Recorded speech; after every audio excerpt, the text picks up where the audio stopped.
پاکستان کے سب سے بڑے صوبے کے سب سے بڑے محکمے تعلیم کے وزیر ہیں، یہ بتائیں سب سے بڑا چیلنج کیا ہے؟ سب سے بڑا چیلنج ہے سر اسکیل. 55,000 اسکول، 3.25 لاکھ ٹیچرز، ہر گاؤں میں اسکول، ہر شہر میں اسکول، اور ان کی کوالٹی امپروو کرنا ہی میرا مشن ہے. بٹ اس اسکیل پہ ہر جگہ سائز اتنا بڑا ہے کہ آپ کے لیے آلموسٹ امپاسبل ہوتا ہے یونیفارمٹی مینٹین کرنا. تو ہم نے اس دفعہ اسکولز میپ کیے ہیں سارے ریئل ٹائم، بٹ پھر بھی اسکیل سب سے بڑا ایشو. آپ کے والد رانا محمد حیات مسلم لیگ نون کے ساتھ عرصے سے وابستہ ہیں، وفادار رہے، کئی دفعہ MNA منتخب ہوئے.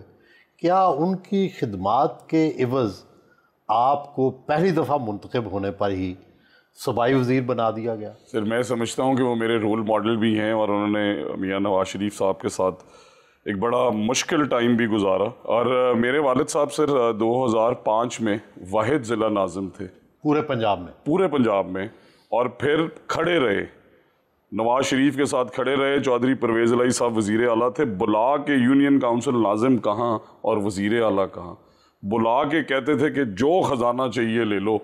رانا حیات قصور کا ضلع ناظم نہ ہو، بٹ لوگ کھڑے رہے. میرے والد صاحب بھی ثابت قدم رہے، اور ہم نے بھی انہی سے یہ سب کچھ سیکھا. میاں نواز شریف صاحب جب ملے، انہوں نے مجھے یہ کہا کہ آپ کے والد کی خدمات، آپ کے والد کے معاملات جو ہیں وہ اس پارٹی کے لیے میرے لیے بڑے امپورٹنٹ ہیں. بٹ جب میرے والد نے میری اوتھ ٹیکنگ پہ میڈم چیف منسٹر کا شکریہ ادا کیا، میاں صاحب کا کیا، تو میڈم چیف منسٹر نے کہا کہ یہ میں اس کی کیمپین دیکھ رہی تھی، تعلیم پہ تھی الیکشن میں، تو یہ میرٹ پہ ایجوکیشن منسٹر بنے. پہلی بار منتخب ہونا اور پہلی بار ہی وزیر بن جانا، یہ تو مقدر کے سکندر والی بات ہے. صحیح کہہ رہے ہیں سر. اور سیٹ بھی اتنی مشکل، میں تو اللہ تعالیٰ سے یہی دعا کرتا تھا کہ میں اگر یہ سیٹ جیت جاؤں، بیکاز پاکستان جب سے بنا ہے تب سے یہ سیٹ ایک دفعہ مسلم لیگ نے جیتی، اور وہ بھی 1997 میں. رانا صاحب، آپ کہاں سے پڑھے؟ سر میں 1.5 سال اپنے گاؤں میں پہلے پڑھا جی، اور میں روز پہلے اپنے سرکاری اسکول جاتا تھا، پھر ہمارے گاؤں سے 1 کلومیٹر دور ہمارا شہر ہے پھول نگر، تو وہاں پہ جاتا رہا میں 1.5 سال تیاری کرنے HSN کی. تختی لکھی، وہ ساری چیزیں دیکھی جو ایک پبلک اسکول میں ہوتی ہیں. پھر میں HSN کالج میں چلا گیا جی، بورڈنگ میں کلاس 1 سے، اور بڑا میرے خیال میں مجھے ایک اچھا انسان بنانے میں اور مجھے یہاں تک پہنچانے میں HSN کا اور بورڈنگ کا. اور پھر میں سمجھتا ہوں سر کہ اس کے ساتھ ساتھ سپورٹس کو کریکولر، میں الحمدللہ کالج پریفیکٹ بھی رہا، میں کراس کنٹری ونر بھی تھا، میرے پاس 2 کالج کلرز بھی ہیں. اور اس کے بعد پھر میں کینیڈا چلا گیا جی، یونیورسٹی آف ٹورانٹو، بہت اچھا ان کا بزنس اسکول. پاکستان کے جو ذریعہ تعلیم ہے، طریقہ تعلیم ہے، اور جو یونیورسٹی آف ٹورنٹو کا ذریعہ تعلیم اور طریقہ تعلیم تھا، کتنا فرق ہے اس میں؟ زمین آسمان کا. یہی اچھا ہے وہ اچھا ہے؟ وہ اچھا سر. کیسے؟ سر 2-3 چیزیں بڑی امپورٹنٹ ہیں جن پہ اب ہم آہستہ آہستہ ریفارم کر رہے ہیں. پہلی بات تو یہ ہے کہ وہاں پہ ریسرچ کی بہت فنڈنگ ہے، اسے بڑا پروموٹ کیا جاتا ہے. دوسرا ٹیکنالوجی میں وہ ہمارے سے بہت آگے.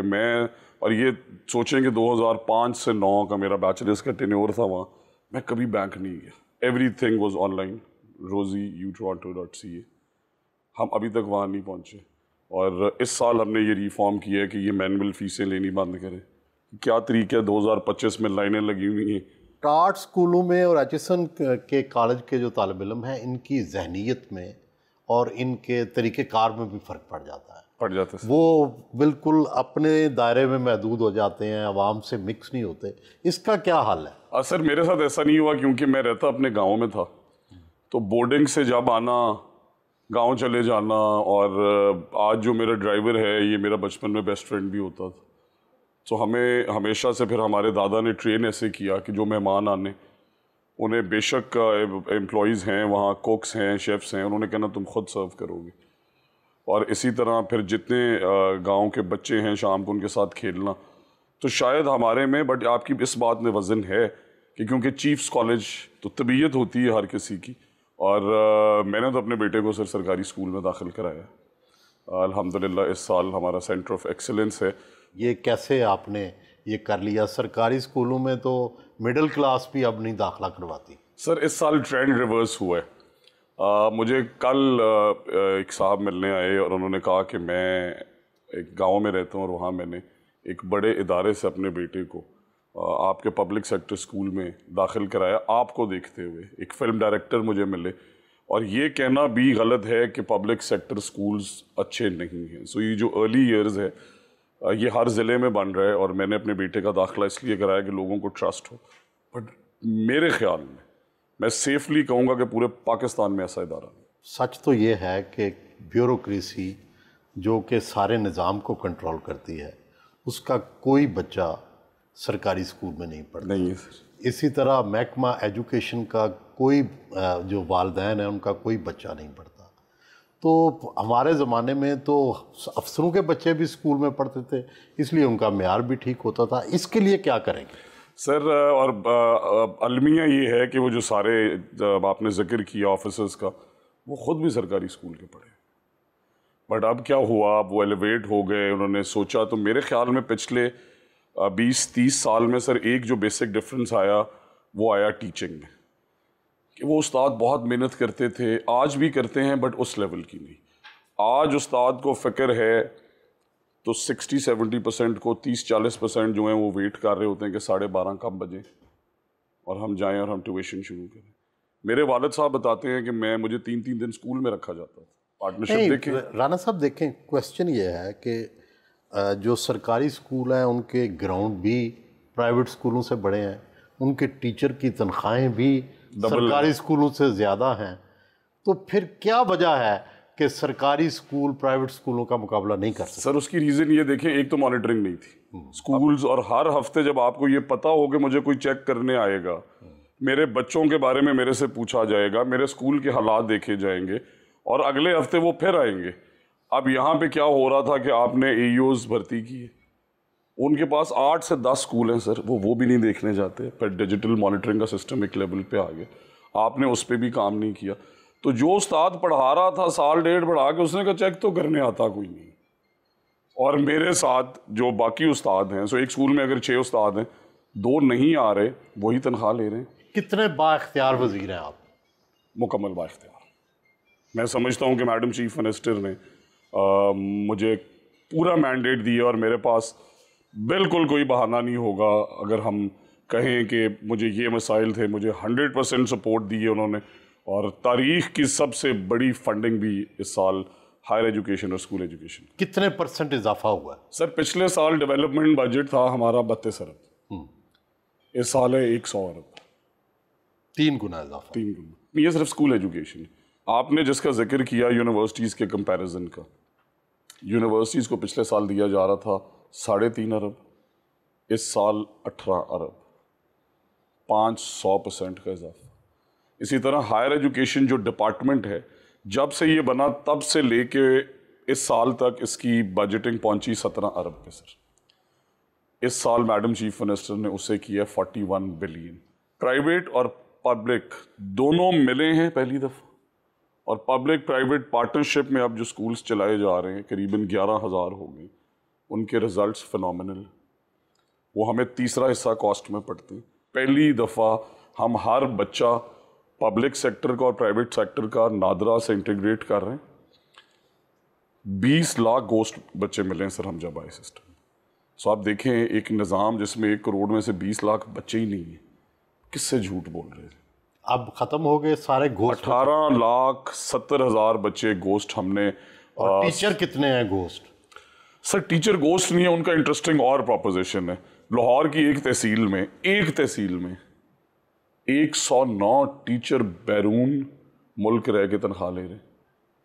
آپ سوچیں کہ پنجاب میں 150 تحصیلیں. سو پہلی دفعہ ان کے خلاف اب کوئی تعدیبی سر الحمدللہ ہم نے ہسٹری میں 20 سالوں میں اتنے ٹیچرز نہیں نکالے گئے جتنے اس سال نکالے گئے. سب سے بڑا کام جو ہم نے کیا ہے وہ یہ ہے کہ ہم نے فیشل ریکگنیشن بیس سسٹم اس سال لا رہے ہیں. پبلک پرائیویٹ پارٹنرشپ میں ہم نے وہ پائلٹ کر دی اور بڑا سکسیسفل ہے. 100 بچہ آ رہا ہے، ان میں سے 98 کی تصویر وہیں پہ خود ہی فیشل ریکگنیشن بیسڈ کیمراز لے رہے ہیں، اٹینڈنس لگتی جا رہی ہے. اور آخری ایلیمنٹ جو کہ میں سمجھتا ہوں کہ سب سے بڑا ظلم ہوا، میں جب آیا سر مجھے بریف کیا گیا کہ 1,25,000 ٹیچرز شارٹ. اب 1 کروڑ بچہ 3.25 لاکھ ٹیچر، جب ٹیچرز بچوں پہ ڈیوائڈ کیے تو پتا چلا کہ اسٹوڈنٹ ٹیچر ریشو تو 30-31 کی ہے، اور یہ پوری دنیا میں globally best student teacher ratio ہے. تو میں نے کہا شارٹیج کدھر ہے؟ انہوں نے کہا یہ شارٹیج ہے 1,25,000. میڈم چیف منسٹر نے میٹنگ لی. آپ سوچیں کہ ایک انکمنگ وزیر کو اور ایک انکمنگ چیف منسٹر کو بریف کیا گیا ڈپارٹمنٹ کی طرف سے بھی 1,25,000 ٹیچرز شارٹ ہے. ہم نے جب دیکھا تو 45,000 ٹیچرز سرپلس. یہی فیک گوسٹ انرولمنٹ کیوں 18 لاکھ بچے تھے؟ اسی وجہ سے کہ وہاں پہ استاد محترم رہنا چاہتے تھے، پڑھاتے بھی نہیں ہیں. اور پھر آخری ایلیمنٹ کہ اس سال teacher certification so young interns کو لا رہے ہیں کہ کام کرو بیٹا، مہینے کی تنخواہ ملے گی 50,000. 3 سال ہیں تمہارے پاس، اگر تم نے سرٹیفکیشن لے لی کہ میں مستند سرٹیفائڈ استاد ہوں، تو اس سے 2 کام ہو رہے ہیں سر. انگلینڈ میں ٹیچر شارٹیج ہے. انگلینڈ کے وزیر تعلیم نے مجھے کہا اساتذہ بھیجو. جرمنی میں، ٹرکی میں، یورپ کے اور ممالک میں، مڈل ایسٹ میں ہو رہا کیا ہے؟ ہمارے اساتذہ کے خواب یہاں انہیں دکھائے چھوٹے جاتے ہیں کہ 50-60 ہزار سیلری لے اور یہیں رک جا. اگر وہ یہ سرٹیفکیشن لے لے، وہ گلوبلی ایکسیپٹیڈ ہے. 50,000 سے جائے سیدھا 5 لاکھ پہ. اپنے آپ کو کنٹینیوسلی ڈیولپ تو اس ٹیچر نے کرنا. سو یہ سرٹیفکیشن رجیم لا رہے ہیں. آپ دیکھیں کہ 1,25,000 ٹیچرز ہائر کرنے کی کاسٹ اینول 125 ارب تھی. وہ اس قوم کا پیسہ بچا.